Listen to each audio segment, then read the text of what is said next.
नमस्कार दोस्तों, आप सबका स्वागत है। क्लास 10th आज गणित में क्षेत्रमिति का इम्पोर्टेंट ऑब्जेक्टिव प्रश्न बताने जा रहे हैं 10, जो कि यह प्रश्न हर साल पूछे जाते हैं बिहार बोर्ड मैट्रिक फाइनल परीक्षा गणित में। अगर आप इस वीडियो को अंत तक देखते हैं तो आपको 3-4 प्रश्न जरूर मिलेगा। सब्जेक्टिव यानी लघुत्तरीय प्रश्न में 2 नंबर से और ऑब्जेक्टिव में भी पूछ लिया जाता है। तो आइए प्रश्न देखते हैं।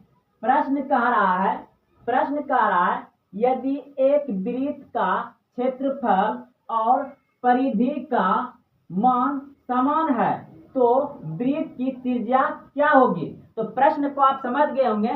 कह रहा है कि एक वृत्त है, वृत्त आप लोग देखे होंगे, समझे होंगे, सोचे होंगे क्या होता है। तो वृत्त का जो क्षेत्रफल होता है और वृत्त का जो परिधि होता है वह दोनों समान है, यानी कि बराबर है। तो त्रिज्या क्या होगी, यही प्रश्न में पूछा गया है। तो देखिए, तो सबसे पहले अगर ये 2 नंबर में प्रश्न मिल जाएगा तो आप लिखिएगा यहाँ पे सॉल्यूशन, उसके बाद आप हिंदी में हल भी लिख सकते हैं। तो हम जानते हैं क्या, वृत्त का लिखिएगा यहाँ पे वृत्त का क्षेत्रफल। वृत्त का क्षेत्रफल क्या होता है आप सभी जानते होंगे। वृत्त का क्षेत्रफल क्या होता है बोलिए। वृत्त का क्षेत्रफल क्या होता है बोलिए। क्या होता है, पाई आर स्क्वायर होता है। और फिर लिखेंगे वृत्त का परिधि। वृत्त का परिधि क्या होता है, वृत्त का परिधि होता है 2 पाई आर होता है। तो बोल रहा है क्या, दोनों आपस में बराबर है। तो यहाँ पर लिखिएगा प्रश्न से दोनों को बराबर कर देते हैं, यानी कि वृत्त का क्षेत्रफल कितना है, पाई आर स्क्वायर होता है और बराबर वृत्त का परिधि 2 पाई आर होता है। तो दोनों को आपस में समान कर दिए। तो इसका पूछा गया कि त्रिज्या क्या होगा। तो जब दोनों को समान करने के बाद हम देख रहे हैं कि ये पाई और ये पाई कट जाएगा और फिर बचेगा क्या, इससे इसमें 2 आर है तो 2 आर है तो 1 आर कट जाएगा, 1 आर इधर भी कट जाएगा। तो आपका बचेगा यहाँ पे आर बराबर सिर्फ 2 बचेगा, आर बराबर 2 बचेगा। तो इकाई होगा आंसर 2 इकाई हो जाएगा। यह तो आपके सामने ऑप्शन में मिलेगा 2, तो आप टिक लगा सकते हैं। यह तो देखिए यहाँ पर आप इस तरह से भी समझ सकते हैं। एकदम आप इसे अगर 2 नंबर में बनाएंगे तो पूरा डिटेल से बनाइए, जितना बड़ा बनाइए उतना अच्छा है। देखिए यहाँ पे एक बार फिर से बनाते हैं, दोनों को बराबर करते हैं, कि पहला क्षेत्रफल देते हैं पाई, रुकिए, पाई आर स्क्वायर बराबर 2 पाई आर होता है। तो ये पाई पाई कट गया। फिर आप ये 2 बार लिख सकते हैं आर को इस तरह से बराबर, इधर 2 आर लिख सकते हैं। तो ये आर और ये आर खत्म, तो आर बराबर हो जाएगा 2, यानी कि त्रिज्या आएगा 2 इकाई। तो आप यहाँ पर आंसर लगा दीजिए। अगर यदि पूछा गया है 2 नंबर में, अगर ऑब्जेक्टिव में है तो आप 2 ऑप्शन में खोजिएगा, टिक लगा दीजिए। अब चलते हैं अगले प्रश्न की ओर। तो अगले प्रश्न को समझिए। अगला प्रश्न का है उस गोले का पृष्ठ क्षेत्रफल निकालें जिसका व्यास 14 सेमी है। कह रहा है उस गोले का पृष्ठीय क्षेत्रफल निकालें जिसका व्यास 14 सेमी है। तो अब इसे कैसे सोल्व किया जाए। अगर यदि 2 नंबर में पूछा जाए तो आप इस तरह से यहाँ पर सॉल्यूशन लिखिएगा या आप हिंदी में हल लिख दीजिएगा। अगर ऑब्जेक्टिव में पूछा जाए तो डायरेक्ट आप फार्मूला लिखिए और सॉल्व करके आंसर को खोज के रख दीजिए ABCDE।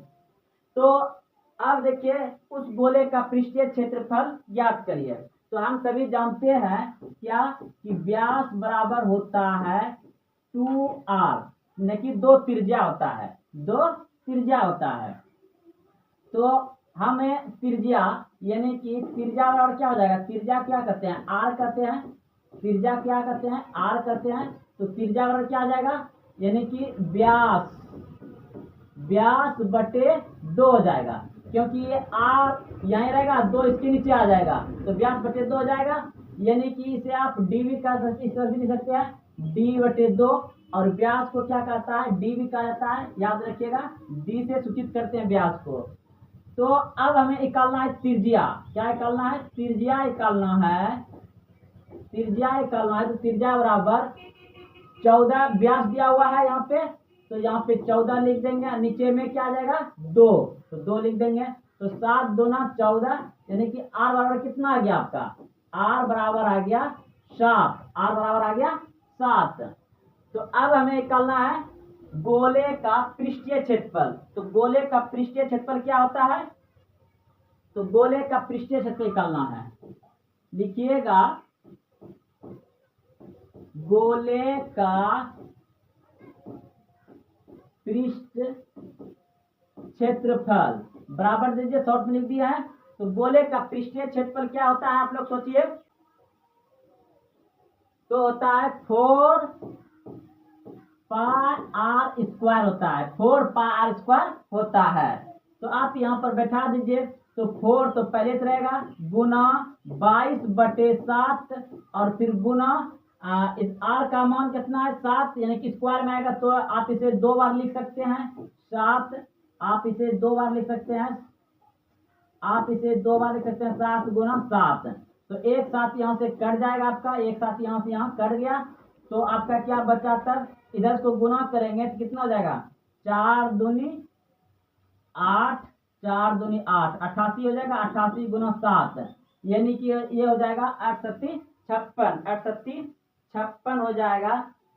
तो ये हो जाएगा टोटल आपका 8 सत्ती 56 किलो 6, अब बाकी 5। 8 सत्ती 56 और 56 5 61, 61 यानी कि 616 आपका आ जाएगा। 616, 616 आंसर आ जाएगा। आंसर आ जाएगा आपका, आंसर आ जाएगा 616। 616 आंसर आ जाएगा। अगर आपको यह ऑब्जेक्टिव में पूछ दिया जाए तो जहां 616 ऑप्शन में रहेगा उसको टिक कर दीजिएगा। अगर आपको 2 नंबर से पूछेगा तो आप इस तरह से बना करके यहाँ पर आंसर कर दीजिएगा। तो चलिए दोस्तों, आप लोग ये प्रश्न को अच्छे से समझ गए होंगे। अब देखते हैं अगला प्रश्न। अगला प्रश्न देखिए, कह रहा है एक वृत्त की परिधि 88 सेमी है, वृत्त का क्षेत्रफल ज्ञात करिए। तो प्रश्न को समझ गए होंगे। एक वृत्त का जो परिधि है वो 88 सेंटीमीटर है। तो वृत्त का क्षेत्रफल ज्ञात करने के लिए कह रहा है। तो सबसे पहले यहाँ पे लिखेंगे क्या? सॉल्यूशन लिख देंगे या हिंदी में हल लिखेंगे। अगर ये 2 नंबर से पूछा है तो इसे अच्छे से सजा करके बनाना है। तो अब हमें इसका मान दे दिया है पहले से कितना? परिधि 88 सेमी। तो यहाँ पर लिखेंगे वृत्त की परिधि। वृत्त की परिधि है कितना होता है? 2 पाई आर होता है।